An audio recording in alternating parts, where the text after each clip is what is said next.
नमस्ते बच्चों, कक्षा 7 विषय विज्ञान और आपका लेसन है 13वां गति एवं समय।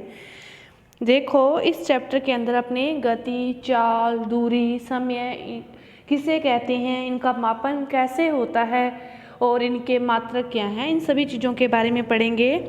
तो देखो, सबसे पहले इनका अपने कुछ वस्तुएं अपने जीवन में जैसे देखते हैं कि फ़ोन, टेलीविज़न, पेड़, ये सारी चीज़ें अपने अपने दैनिक जीवन में यहाँ पर देखते हैं तो लगभग अपने खुद के मतलब ये खुद अपने आप समय के साथ सुबह अपने यहाँ पे देखा कि पेड़ कहाँ खड़ा था तो शाम को भी पेड़ वहीं होगा।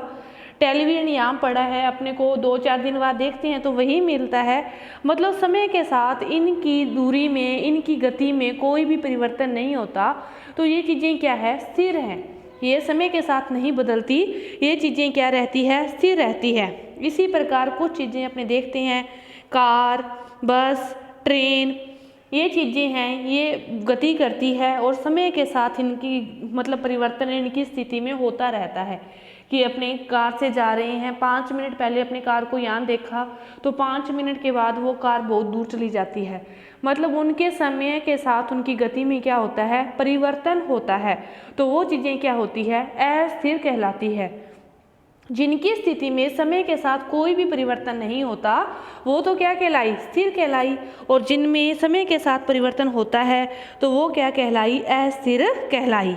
अपने इस चैप्टर के जो उद्देश्य क्या हैं पढ़ने के, कि अपने को इस चैप्टर को पढ़ने के बाद अपने को मंद और तीव्र गति में अंतर कर सकेंगे कि कौन सी गति मंद होती है, कौन सी तीव्र होती है। अपने चाल को परिभाषित कर सकेंगे, अपने चाल का मापन कर सकेंगे और इनके मात्रों की भी अपनी पहचान कर सकेंगे कि क्या मात्रक हैं। चाल किसे कहते हैं, देखो कि किसी वस्तु द्वारा एकांक समय में तय की गई दूरी को उस वस्तु की क्या कहते हैं, चाल कहते हैं। एकांक समय में तय की गई दूरी को उस वस्तु की चाल कहते हैं। और इसका जो मात्रक होता है, जो इसका मूल मात्रक है वो होता है मीटर प्रति सेकंड। मीटर प्रति सेकंड, मीटर प्रति मिनट और घंटे, मतलब निकाल तो सकते हैं, ये भी मात्रक ही हैं। लेकिन जो मूल मात्रक है, बेसिक मात्रक है, वो क्या होता है, मीटर प्रति सेकंड। तो चाल किसे कहते हैं, किसी वस्तु द्वारा एकांक समय में तय की गई दूरी। एकांक समय मतलब किसी जो भी उसने वस्तु ने दूरी तय की है और जो समय लिया है दोनों को अपने भाग दे दें तो वो उस वस्तु की क्या आ जाती है, चाल आ जाती है। कि किसी वस्तु द्वारा एकांक समय में तय की गई दूरी को उस वस्तु की क्या कहते हैं, चाल कहते हैं। अपने चाल के बारे में पढ़ा। अब देखो मंद और तीव्र गति के बारे में अपने पढ़ते हैं। तो आपने क्या किया, किसी के पास जा रहे हो, चाहे किसी डॉक्टर, किसी टीचर, ट्यूशन पढ़ने जाना है, आपको उसने टाइम दिया है कि 5 बजे तक आप क्या हो जाना, मेरे पास आ जाना। तो आपने देखा, जिस टाइम आपने घड़ी देखी उस टाइम आपकी घड़ी में कितना टाइम हो रहा है, 4:30 का टाइम हो रहा है। तो आपके पास कितना टाइम है, आधा घंटा। कितना टाइम है आपके पास, आधा घंटा है। और यदि आप डॉक्टर के पास जा रहे हो तो वो आपके घर से उस डॉक्टर की जो दूरी है वो कितनी है, 5 किलोमीटर की है। आपके घर से डॉक्टर की जो दूरी है वो कितनी है, 5 किलोमीटर की है। और आपके पास टाइम कितना है, 30 मिनट का टाइम है। और यदि आप पैदल जाना चाहोगे तो आप पहुंच नहीं पाओगे। तो फिर आपके पास कितने ऑप्शन बचते हैं, आपके पास 2 ऑप्शन बचते हैं। या तो आप क्या करो, साइकिल लेके जाओ, या फिर आप क्या करो, गाड़ी लेके जाओ। या तो क्या करो, साइकिल लेके जाओ या फिर गाड़ी लेके जाओ। तो साइकिल, अब उस टाइम आपके दिमाग में क्या होगा कि मैं जल्दी थोड़ा जाऊं, मतलब 5 मिनट पहले चाहे पहुंच जाऊं लेकिन लेट ना हूं, तो इसलिए मुझे क्या लेके जानी चाहिए, मुझे गाड़ी लेके जानी चाहिए। तो गाड़ी क्यों लेके जाएंगे, क्योंकि गाड़ी क्या होती है, जल्दी चलती है। साइकिल के मुकाबले गाड़ी क्या है, तेज चलती है। तो यहाँ पे देखो 2 वस्तुओं में तुलना की अपने, कि जो साइकिल है उसकी गति कैसी होती है, धीमी होती है, मंद होती है। लेकिन गाड़ी की गति कैसी होती है, तीव्र होती है। तो जो कुछ वस्तुएं हैं वो दूसरी वस्तुओं से क्या करती है, तेज गति करती है। तो साइकिल और गाड़ी में से किसकी गति तेज है, आपको समझ में आ गया। गाड़ी की गति क्या है, तेज है। साइकिल के मुकाबले गाड़ी की गति क्या है, तेज है। मंद। और फिर आप देखो एक ही अपनी चीज़ की बात करें तो देखो अपनी गाड़ी लेके जा रहे हैं, जब तो अपने आसपास कोई भी ट्रैफिक नहीं है तो देखो अब वो तो थी दो वस्तुओं की तुलना की अपने, जैसे साइकिल और गाड़ी। आपको पता चल गया कि गाड़ी की गति क्या है, साइकिल के मुकाबले तेज है।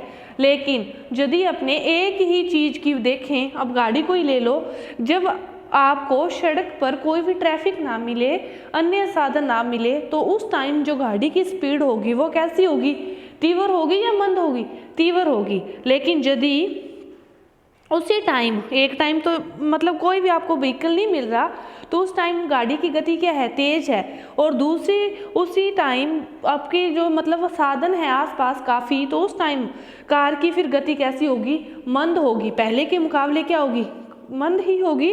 तो देखो एक ही वस्तु की बात कर रहे हैं अपने, अब यहाँ पे समझो इस बात को।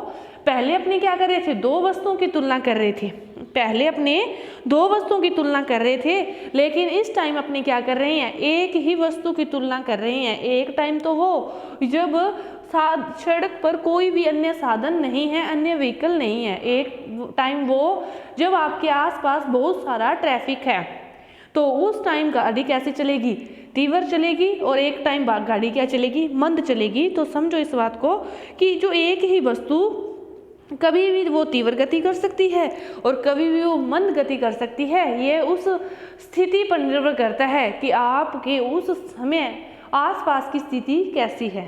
तीव्र और मंद गति के बारे में आप समझ गए होंगे। तो देखो इसके लिए एक उदाहरण और दे रहे हैं आपको। जब भी सभी मतलब कोई साइकिल की रेस हो रही है, सभी एक ही लाइन से शुरू करते हैं।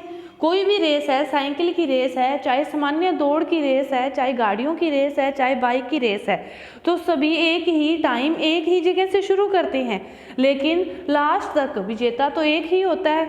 चाहे दौड़ने की रेस हो, सभी दौड़ रही हैं, तो कोई ना कोई तीव्र दौड़ेगा, फिर वही जीतेगा।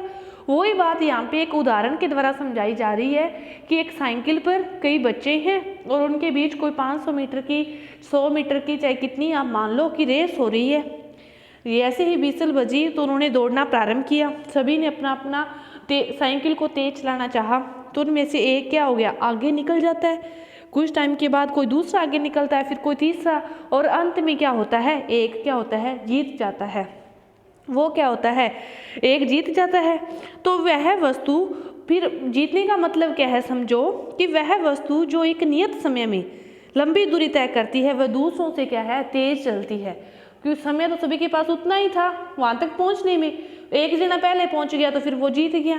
तो इसका मतलब क्या हुआ कि वह वस्तु जो एक नियत समय में लंबी दूरी तय करती है, वह दूसरों से क्या है, तेज चलती है। इसके बाद देखो चाल के बारे में आपने पढ़ा था कि किसी वस्तु द्वारा एकांक समय में तय की गई दूरी को क्या कहते हैं, चाल कहते हैं।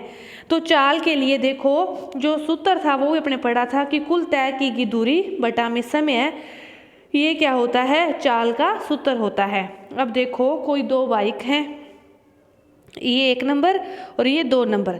1 नंबर वाला बाइक क्या करता है, 1 घंटे में 60 किलोमीटर की दूरी तय करता है, लेकिन दूसरे नंबर वाला बाइक 1 घंटे में 40 किलोमीटर की दूरी तय करता है। तो फिर किसकी चाल अधिक है, 1 नंबर वाले की या 2 नंबर वाले की?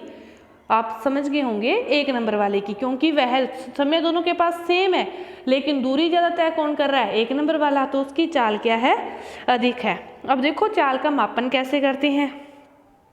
चाल का मापन करने के लिए आप दूरी निकालो और समय देखो और दोनों में क्या कर दो, दूरी में समय का भाग दे दो, तो आपके पास क्या आ जाएगी, चाल आ जाएगी। इसके लिए क्या करो कि एक आपने रेखाखंड खींच दी, अपने किसी दोस्त को कहो कि वह एक सिरे से, आप रेखाखंड को नाप के खींच दो, कितना भी आपको पता होना चाहिए ये इतना है उसकी लंबाई रेखाखंड की।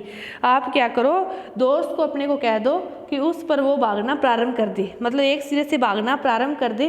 जब वो भागना प्रारंभ करे उसमें आप टाइम नोट करो, और जब वो रुक जाए भागना दूसरे सिरे पर जाकर, तो उस टाइम आप टाइम नोट करो। तो आपके पास समय भी आ गया, रेखाखंड की दूरी भी आपको पता है। तो दोनों में यदि आप भाग दे दोगे तो आपके पास किसका मान आ जाएगा, चाल का। तो चाल का मात्रक क्या होता है, मीटर प्रति सेकंड। चाल का मात्रक क्या होता है, मीटर प्रति सेकंड। ये क्या है, इसका मूल मात्रक है। समय के मात्रक में इसमें सेकंड को लिया गया है, इसके लिए ये क्या है, मूल मात्रक है। इसके बाद देखो चाल मापी और पथ मापी। चाल मापी अपने साधनों के अंदर देखा होगा कि गाड़ी के अंदर एक लगा रहता है मीटर, तो वो उसके क्या करती है, जो मतलब मीटर किलोमीटर प्रति घंटा में जो दर्शाता है भी आपकी गाड़ी की स्पीड में चल रही है, तो वो क्या होती है, उसकी चाल मापी। और पथ मापी जो दूरी को दर्शाता है कि आप इतने किलोमीटर आगे हो, जो तो गाड़ी को दर्शाता है कि इतने किलोमीटर प्रति घंटा में चल रही है, वो तो क्या होगी, चाल मापी। लेकिन जो दूरी को दर्शाता है कि आप इस घर से लेकर आप अब तक इतने किलोमीटर आगे हो, वो क्या होती है, ये वाला जो मीटर लगा होता है, ये होती है पथ मापी। जो मीटर किसी वाहन द्वारा तय की गई दूरी को मापता है, उसे क्या कहते हैं, पथ मापी कहते हैं। अब देखो समय का मापन। समय का मापन कैसे करते हैं कि एक सूर्योदय से अगले सूर्योदय के बीच के समय को क्या कहते हैं, दिन कहते हैं। समझ गए होगे आप कि एक सूर्योदय से मतलब आज सूर्योदय हुआ और कल सूर्योदय फिर होगा, तो ये दिन और एक रात मिलकर ये क्या है, एक दिन है।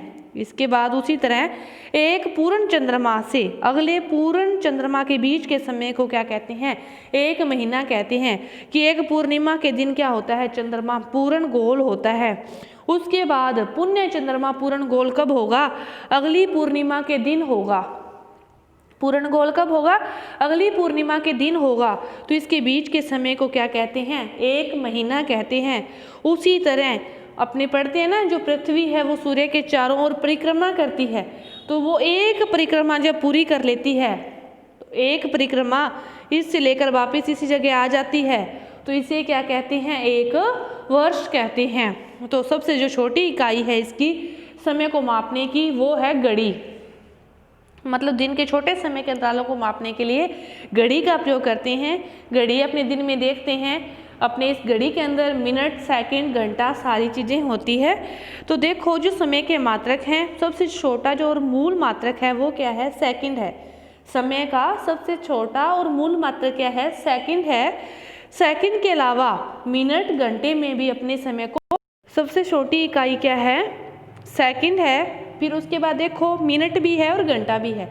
तो एक मिनट में कितने सेकंड होते हैं, 60 सेकंड। मतलब 60 सेकंडों से मिलकर क्या बनता है, एक मिनट बनता है। और 60 मिनटों से मिलकर क्या बनता है, एक घंटा बनता है। और एक घंटे में कितने मिनट होते हैं, 3600 मिनट होते हैं। उसी तरह चाल के मात्रक सबसे मूल मात्रक है मीटर प्रति सेकंड, लेकिन अन्य मात्रक भी होते हैं मीटर प्रति मिनट, किलोमीटर प्रति घंटा। तो समय के बारे में आप समझ गए होंगे। इसके बाद देखो अपने इस पाठ में क्या सीखा, क्या पढ़ा, उसका सारांश है कि जो एकांक समय में किसी वस्तु द्वारा चली गई दूरी को उसकी क्या कहते हैं, चाल कहते हैं। एकांक समय में तय की गई दूरी को चाल कहते हैं। और वस्तुओं की चाल यह निर्णय लेने में हमारी सहायता करती है कि कौन दूसरों से तेज चल रहे हैं, कि कौन मंद है, कौन तीव्र है। इसके अंतर्गत अपने दो उदाहरण अलग अलग समझे थे कि अलग अलग मतलब चीज़ों की मंद और तीव्रता भी आप पहचान सकते हो, और एक ही वस्तु की अलग अलग स्थितियों में भी वह मंद व तीव्र गति करते हैं। और किसी वस्तु की चाल उसके द्वारा तय की गई दूरी को, उस दूरी को चलने के लिए किए गए समय को विभाजित करने पर प्राप्त होती है। और इसका जो मूल मात्रक है वो क्या है, मीटर प्रति सेकंड है। आवर्ती घटनाओं का उपयोग समय मापन में किया जाता है और वस्तुओं को गति को उनके दूरी समय ग्राफ के द्वारा भी व्यक्त किया जाता है। तो आप अब तक जितना भी पढ़ा उसमें आपने क्या पढ़ा कि समय के मात्रक, चार, तीव्र गति, मंद गति, एक ही स्थिति में तीव्र मंद और अलग अलग स्थितियों में तीव्र मंद, एक ही वस्तु की तीव्र मंद और अलग अलग वस्तुओं की तीव्र मंद। तो आपकी ये जो वीडियो पाठ है ये पूरा हुआ। धन्यवाद।